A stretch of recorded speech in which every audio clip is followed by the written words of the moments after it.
Ah ah, vous ne m'aviez pas vu apparaître. Tadadadadam. Bonne année, meilleurs vœux.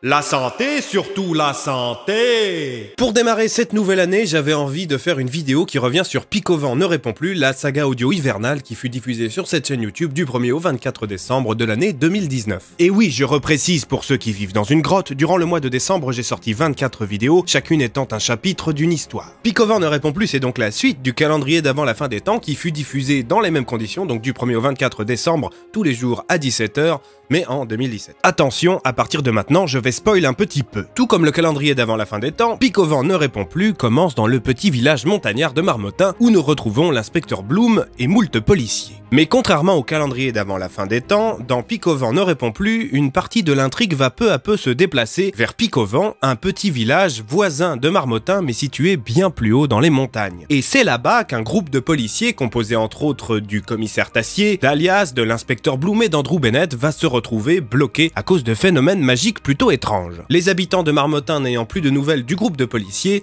le maire de la ville, Fabrice Pavier, décide alors de faire appel à la DPA, la division Plume d'Argent, dont Alias se révèle être un des fondateurs. La division Plume d'Argent est une force armée qui fut créée sous l'impulsion d'Alias et qui a pour but de traiter les menaces magiques. La division Plume d'Argent sera donc déployée sur Marmottin dans le cadre du protocole Centurion, afin de résoudre cette situation de crise. Le protocole Centurion est une sorte d'état d'urgence qui vise à verrouiller totalement une zone géographique donnée à l'aide de militaires et d'interruption des télécommunications. En gros, on vous coupe totalement du monde lorsque la division Plume d'Argent déploie le protocole Centurion sur une zone donnée. On se retrouve alors avec des militaires dans les rues, des couvre-feux et peu à peu la tension monte à Marmottin et le climat devient extrêmement anxiogène. Bref, j'arrête de spoiler, si vous voulez en savoir plus, c'est très simple, il vous suffit d'écouter la série audio gratuitement sur cette chaîne YouTube.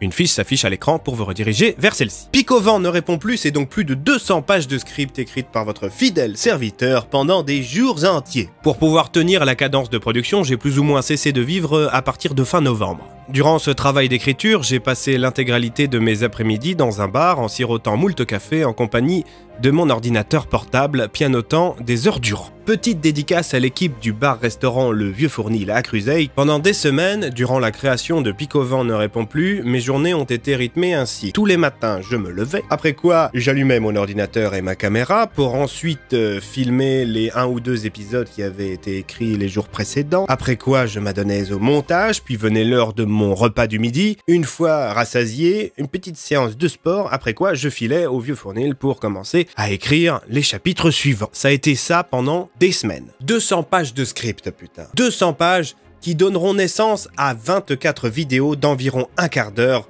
soit plus de 6 heures de contenu. Au niveau des audiences, vous avez été en moyenne entre 15 et 20 000 à être rendez-vous chaque soir à 17 h pour mater l'épisode du jour. Beaucoup d'entre vous m'ont demandé si j'étais déçu de faire des audiences basses par rapport à d'autres vidéos de ma chaîne.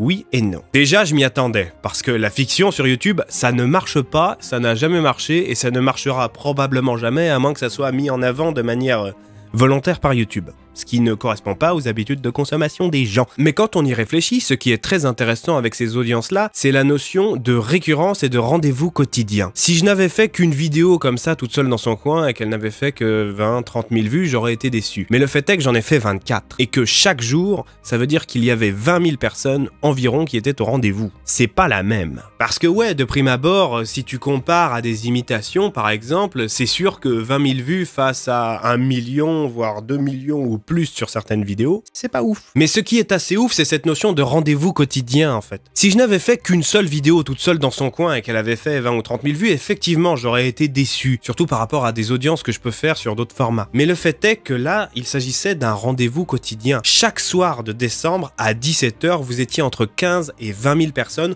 au rendez-vous. 15 et 20 000 êtres humains à 17 h, derrière leur téléphone, leur PC, leur télévision ou je ne sais quel autre support, ici, maintenant, prêt à écouter une histoire. Et ça, c'était oufissime. Et même au-delà de ça, les retours par rapport à d'autres vidéos ont été oufissimes. Les commentaires étaient bien plus impliqués et engagé que ce qu'on peut voir sur d'autres vidéos que je peux faire. On était très loin du LOL, tu imites trop bien Homer, PTDR, like pour qu'il voit. Les commentaires, c'était des trucs qui j'ai pris plaisir à lire quoi. Vous avez même réalisé de magnifiques fanarts de cet univers, je vous en affiche quelques-uns à l'écran, c'est génial. Et puis dédicace aussi à l'illustrateur Nicolas Brosseau qui est en train de s'embêter à créer une illustration par chapitre de Picovant, juste comme ça, parce que ça lui fait plaisir. Je trouve ça génial, n'hésitez pas à aller regarder ce qu'il fait sur Twitter, quoi. À mes yeux, et aux vôtres aussi, je pense, Picovant ne répond plus, c'était pas juste des vidéos qui sortaient le soir à 17 h. C'était une histoire,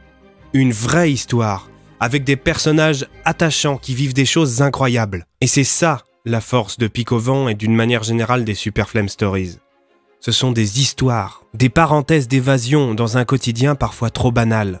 Des choses qui peuvent être écoutées par des personnes non initiées au code de YouTube. Picovant ne répond plus, c'était une parenthèse d'évasion que vous pouviez retrouver chaque soir, à un voyage pour lequel nous partions ensemble, tous les jours à 17 h, direction Picovant. Et en l'espace d'un instant, nous étions aux côtés de l'inspecteur Bloom, du commissaire Tassier, d'Alias, de Bennett, de Rico, d'Oswald et de plein d'autres personnages hauts en couleur. C'était un voyage, et on l'a fait ensemble.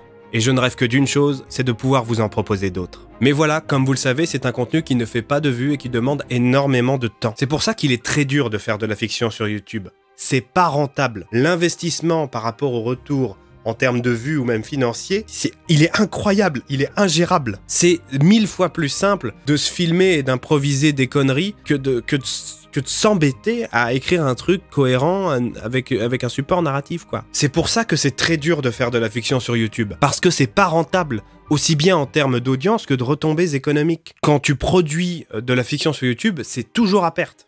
Toujours. Mais heureusement, il existe des parades. En soi, le problème, c'est pas les vues. C'est l'argent. À titre personnel, tant que j'ai l'autonomie financière requise, moi ça ne me pose aucun problème de privilégier un contenu hyper créatif qui ne fera que 10, 20 ou 30 000 vues face à une vidéo d'imitation qui est pour moi, bien qu'étant une performance pas hyper créative et intéressante, qui elle, en revanche, ferait des centaines de milliers, voire millions de vues. Je m'en fous. Dès l'instant où je peux m'en sortir économiquement parlant. C'est pourquoi, si vous avez aimé le calendrier d'avant la fin des temps, si vous avez aimé Picovant ne répond plus, et si vous aimez les Super Flame Stories d'une manière générale, je vous invite à vous rendre sur ma page Utip et à effectuer un don mensuel. Ça peut vous paraître bizarre, mais je préfère avoir plusieurs centaines de personnes qui me donnent 2, 3, 5, voire même 10 € par mois, plutôt que 1 ou 2 mecs qui me lâchent 200 ou 300 € d'un coup. C'est pas un sprint, c'est un marathon. Et j'ai décidé de jouer la durée. Ce qui compte, ce n'est pas la somme donnée, c'est la somme de ce qu'ils donnent et la fréquence à laquelle ils le font. Mon objectif, il est simple, c'est de récolter au minimum 2000 € par mois sur la plateforme Utip pour pouvoir créer toujours plus libre et toujours plus ambitieux. Vous êtes déjà plus de 150 à contribuer à cela sur la plateforme Utip et je ne parle même pas de tous ceux qui regardent des pubs. Là, je vous parle des gens qui ont dit « Allez, fuck, je mets mon numéro de CB, je mets mon petit PayPal, je lâche 2, 5, 10, 15 € par mois. » Vous êtes 150 à avoir fait ce choix et je vous en remercie. Il y en a beaucoup d'entre vous qui me contactent sur la plateforme Utip et qui me disent « Moi, je t'aide à mon échelle, je te donne 2 € par mois, mais je sais pas si c'est vraiment efficace. » Oui, ça l'est. Parce que comme je l'ai dit précédemment, ce qui compte, ce n'est pas la somme donnée, c'est la somme de ce qui donne. Tu n'es pas tout seul. Vous n'êtes pas seul. Et ce qui est très intéressant, c'est que le cumul de vos petites aides mensuelles, au final, ça me permet de me dégager un salaire qui me permet ensuite d'aller rémunérer d'autres personnes pour qu'elles travaillent avec moi. Donc oui, ça m'aide de ouf et ça aide aussi d'autres artistes. Typiquement, avec l'argent que je récolte sur Utip, j'ai pu me permettre de faire appel à un animateur 3D pour avoir le nouveau background des Super Flame Stories, tout en ayant également un joli générique. Je parle du visuel, mais de l'audio aussi. En ce qui concerne l'audio, j'ai pu avoir l'aide de Rémi Pauvert qui a composé la magnifique musique du générique que vous avez pu entendre des jours durant pendant tout le mois de décembre. Si j'avais pas eu vos soutiens sur Utip, j'aurais pas pu faire appel au talent de ces personnes qui méritent d'être payées pour ce qu'elles font. Sinon, j'aurais repris la vieille musique Epidemic Sound d'il y a 2 ans et je me serais pas forcément incorporé dans un décor. Donc oui, encore une fois, ce qui compte, ce n'est pas la somme donnée, mais la somme de ce qui donne. Le lien vers mon Utip est dans la description, n'hésitez pas à aller faire un petit tour dessus si vous en avez l'envie et les moyens. C'est le plus important pour moi. Si vous n'avez pas envie, ne le faites pas. Si vous n'en avez pas les moyens, ne le faites pas non plus. J'aimerais terminer cette vidéo en disant à tous ceux qui me soutiennent, financièrement ou non, merci. Merci d'être là. Merci d'avoir été là. Merci de continuer à être là. Merci d'être au rendez-vous dès qu'une vidéo sort. Parce que si vous n'étiez pas là, tout ce que je fais, je le ferai pas. C'est aussi simple que ça. Sur ce, mes amis, je vous embrasse. Je vous dis à très bientôt. Cette année, il y aura énormément de fabuleux projets qui vont voir le jour. Je l'espère, et en tout cas, je fais tout pour.